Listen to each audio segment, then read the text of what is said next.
la Russie a lancé son « opération militaire » en Ukraine le jeudi 24 février.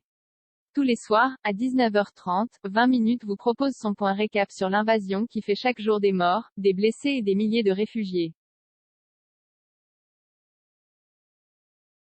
Qui a fait quoi, qui a dit quoi, et qui soutient qui et pourquoi? Vous saurez tout sur l'avancée des négociations et sur les événements de cette crise qui secoue la Russie, l'Ukraine, l'Europe ou encore les États-Unis.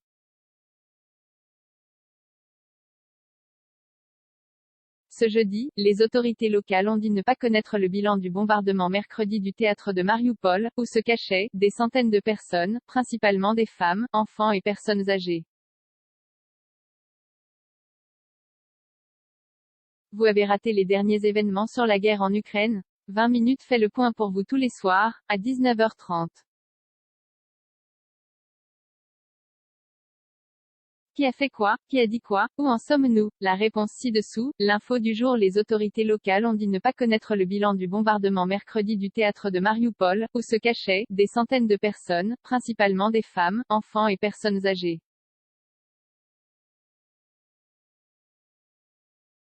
Hier et aujourd'hui, malgré les tirs incessants, le déblaiement des débris et les opérations de sauvetage se poursuivent autant que possible, a indiqué la mairie.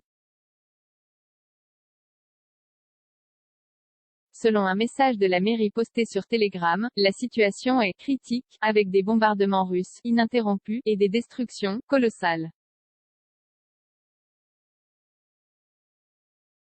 Selon les premières estimations, environ 80% du parc de logements de la ville a été détruit, a-t-elle ajouté.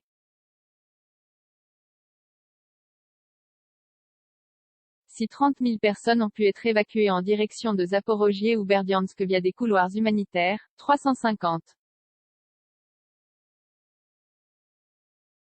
000 autres restent dans la ville et continuent de se cacher dans des abris et des caves, a poursuivi la mairie, selon laquelle 50 à 100 bombes sont larguées par les avions russes en moyenne chaque jour.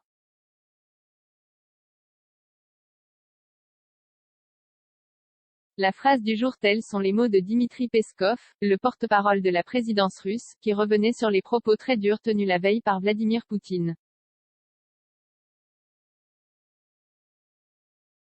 Dans un discours offensif devant son gouvernement retransmis à la télévision, le président russe avait vivement défendu son opération militaire en Ukraine et comparé l'Occident et ses sanctions aux nazis durant la Seconde Guerre mondiale. Le chiffre du jour 300. C'est en millions d'euros le montant de la nouvelle aide débloquée par la France pour l'Ukraine.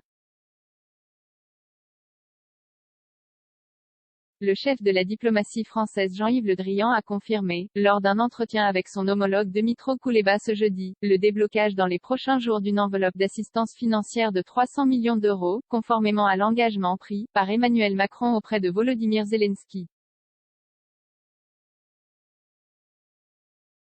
La tendance du jour, il a été ovationné par les députés allemands. Le président ukrainien a imploré les Occidentaux d'aider à arrêter cette guerre, après 3 semaines d'une offensive de Moscou qui ne donne aucun signe de répit malgré la poursuite de pourparlers. Un peuple est en train d'être détruit en Europe, a lancé Volodymyr Zelensky, en s'adressant par visioconférence au Bundestag depuis Kiev.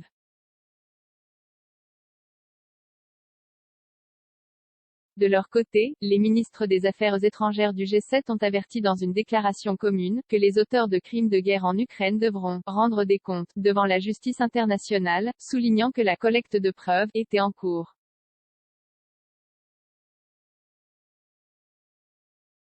Mais serait en cours, également, l'arrivée des Tchétchènes en Ukraine. Le dirigeant de la République russe de Tchétchénie, Ramzan Kadyrov, a en effet assuré ce jeudi qu'un millier de volontaires tchétchènes étaient en route pour aller combattre en Ukraine.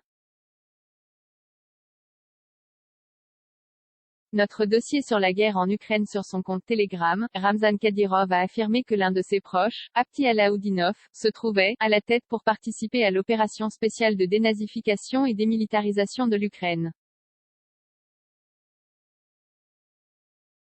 Cette information a été mise en doute par des responsables ukrainiens.